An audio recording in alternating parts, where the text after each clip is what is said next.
వరి ధాన్యం మరియు మొక్కజొన్నల కొనుగోలులను వేగవంతం చేసి రైతులను ఆదుకోవాలని, ఇండ్లు లేని నిరుపేదలకు పట్టాలు ఇచ్చి పక్కా గృహాలు కట్టించి ఇవ్వాలని సిపిఐ మాజీ జాతీయ కార్యవర్గ సభ్యులు, మాజీ ఎమ్మెల్యే చాడా వెంకటరెడ్డి డిమాండ్ చేశారు.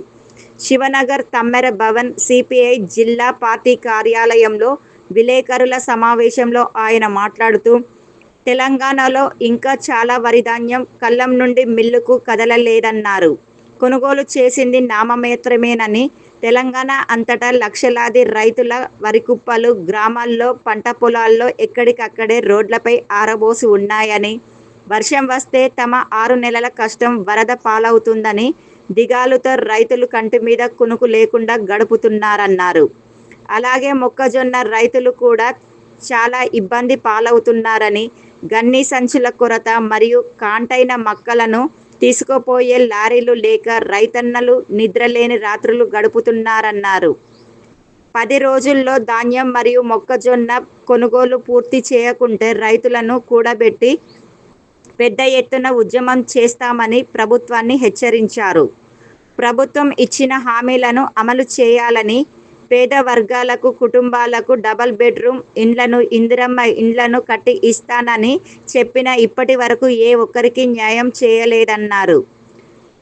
ప్రజలకు నివేశన స్థలాలు లేదా డబుల్ బెడ్రూమ్ ఇండ్లు సాధించే వరకు పోరాడుతామన్నారు.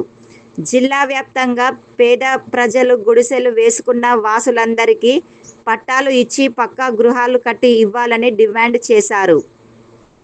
భూ పోరాటాలు నిర్వహిస్తున్న నాయకులపై అక్రమ కేసులు పెట్టి భూ పోరాటాలు ఆపలేరని ప్రభుత్వాన్ని హెచ్చరించారు.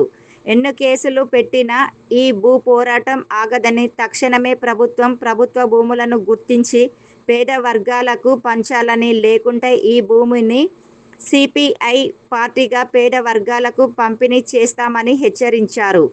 ఈ కార్యక్రమంలో సిపిఐ వరంగల్ కార్యదర్శి షేక్ బాషా మియా, సిపిఐ రాష్ట్ర సమితి సభ్యులు మేకల రవి, పంజాల రమేష్, సిపిఐ జిల్లా సహాయ కార్యదర్శులు దండు లక్ష్మణ్, పనాస ప్రసాద్, జిల్లా కార్యవర్గ సభ్యులు గన్నారపు రమేష్ తదితరులు పాల్గొన్నారు. 79 సంవత్సరాలు గడుస్తూ ఉన్నా ఇంకా ఇప్పటికీ ఇల్లు లేని వాళ్ళు లక్షలాది మంది, కోట్లాది మంది. ప్రభుత్వ భూములను గుర్చేసుకుంటే తొలగించేటువంటి కార్యక్రమం అనేది నిర్వహిస్తాము.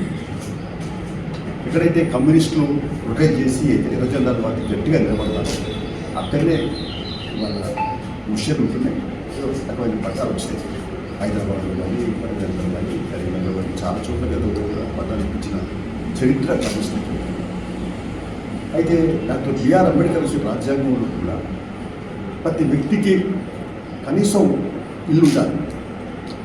ఉండడానికైతే నివాసం ఉండడానికి ఇల్లు కావాలంటే ఒక మనిషి. జంతువులు, పక్షులు వాటికంటే మొత్తం ప్రకృతే వాళ్ళకు ఇల్లు అంటాం. కానీ మనుషులు కాబట్టి జ్ఞానేంద్రియాలు ఉన్నాయి కాబట్టి వీళ్ళకు ఇళ్ల స్థలం ఇవ్వాలి, ప్రభుత్వం పక్కన కట్టేయాలని రాయబడింది. విద్య, వైద్యం, ఉపాధి అవకాశాలు కలిగించాల్సిన బాధ్యత ప్రభుత్వాలదే. అయితే పాలకులు మారుతా ఉన్నారు. ప్రభుత్వాలు మారుతున్నా చెప్పిన ఎన్నికల వాగ్దానం అమలు చేస్తారు. ఇప్పుడు ఈ రేవంత్ రెడ్డి గారి ప్రభుత్వం సన్నాలకు 500 రూపాయలు బోనస్ అని సరే ఏదో కొంత ఇస్తున్నా, కొంత ఇవ్వలేదు. రైతులకు సంబంధించి రైతు భరోసా కూడా పూర్తి స్థాయిలో ఇంకా ఇవ్వనటువంటి పరిస్థితి ఉంది. ఇది చాలా అన్యాయంగా ఉన్నది. ఎందుకంటే రైతులు వాళ్ళు ఎంత కష్టపడి పడి ఇప్పుడు మొక్కజొన్నలు వచ్చినాయి లేదా వడ్లు వచ్చినాయి. ఇప్పుడు కొనడానికి ఆరబోసుకున్నారు వాళ్ళు. వర్షం పడితే వాళ్ళు చచ్చిపోడే, ఆత్మహత్యలే, బతుకుదేరు, మొత్తం పెట్టుబడి అంతా పోయి అప్పులు తెచ్చుకొని పెట్టుకుంటూ ఉన్నాడు, లేదా నానా ఇబ్బందులు పడి అక్కడిక్కడ చేసుకొని పెట్టుబడి పెట్టినోడు ఉన్నాడు. ఆ పెట్టుబడి పెట్టిన పరిస్థితి ఏం కావాలి? అందుకనే తక్షణమే వడ్ల కేంద్రాలు బాగా పెంచి గన్నీ బ్యాగులు లేకుండా అది ఇది లేకుండా లేకుండా చేయాల్సిన అవసరం ఉంది. మొక్కజొన్న కొనుగోలుకు ప్రత్యేకమైనటువంటి పద్ధతుల్లో మరి సీరియస్గా ప్రయత్నం చేయాల్సిన అవసరం ఉందని చెప్పి మేము ప్రభుత్వానికి డిమాండ్ చేస్తున్నాం. అలాగే ఈ వడ్లు కూడా ఎక్కడికక్కడికి ఇక్కడ చూసినా వడ్లే కనపడుతున్నాయి తెలంగాణలో. కాబట్టి తెలంగాణ ఇవాళ వడ్ల ఉత్పత్తిలో అంటే వడ్ల ప్రొడక్షన్లో మనం వరి పంట పండించడంలో అగ్రమగామిగా దేశంలోనే అగ్రమంగా ఉండేటువంటి పరిస్థితి. కాబట్టి తప్పనిసరిగా తెలంగాణలో ఇంకా రానున్న కాలంలో గోడౌన్స్ ఎక్కువ కట్టించాలి ప్రభుత్వ బాధ్యత. తర్వాత గన్నీ బ్యాగ్స్ అన్నింటినీ కూడా అవసరం ఉంటే ఫ్యాక్టరీ ఏర్పాటు చేసేలా మౌలికమైనటువంటి కనీస సౌకర్యాలు కల్పించే రైతులు అడుగు చేయాల్సిన అవసరం ఉందని మేము ప్రభుత్వాన్ని డిమాండ్ చేస్తున్నాం. లేకపోతే మాత్రం రైతుల పక్షాన ఇప్పటికే ఎక్కడికెక్కడికి ఆందోళన చేయడం జరుగుతూ ఉంది, నిలదీయడం జరుగుతూ ఉంది. ఇప్పుడు ఇంకోవైపునేమో కేంద్ర ప్రభుత్వం కూడా పెట్రోల్ మళ్ళీ డీజిల్ మళ్ళీ గ్యాస్ సిలిండర్ మీద అడ్డగోలుగా అది పెంచి అది పైన ప్రారంభమవుతూ ఉన్నది. మోడీ ఏమో ఇప్పుడు గెలుపు మూడులో ఉన్నాడు. ఆయన సంతోషంగా మేము పశ్చిమ బెంగాల్ మాకు అయింది అది తప్ప అసలు బతుకుల గురించి ఆలోచించేది, అడ్డగోలుగా ఆలోచించేది. నేను ఈ మధ్య ఒక వ్యాసం కూడా రాసినాం. ఏంటంటే కార్పొరేట్ ఆసుపత్రుల కార్పొరేట్ సంస్థలు అంటే కార్పొరేట్ సంస్థ ఆదాని అంబానీ కార్పొరేట్ సంస్థలు ఏవైతున్నాయో వాటి ఒక అందరి తోకలాగా పెరిగిపోతున్న వాళ్ళ ఆస్తులు. ఇప్పుడు 10 మంది దిగ్గజాలకు సంబంధించినటువంటిది చాలా బ్రహ్మాండమైనటువంటి పద్ధతిలో వాళ్ళు ఆ ప్రపంచంలోనే ఒక ధనవంతులుగా అయిపోయినటువంటి పరిస్థితి. ఇక్కడ పేదవాడికి మరి ఇంత దిగజాలు ఎందుకు ఉన్నదంటే వాళ్ళకు ప్రభుత్వం ఈ మరి ప్రభుత్వ సహజ వసతులు కట్టబెడతా ఉన్నది.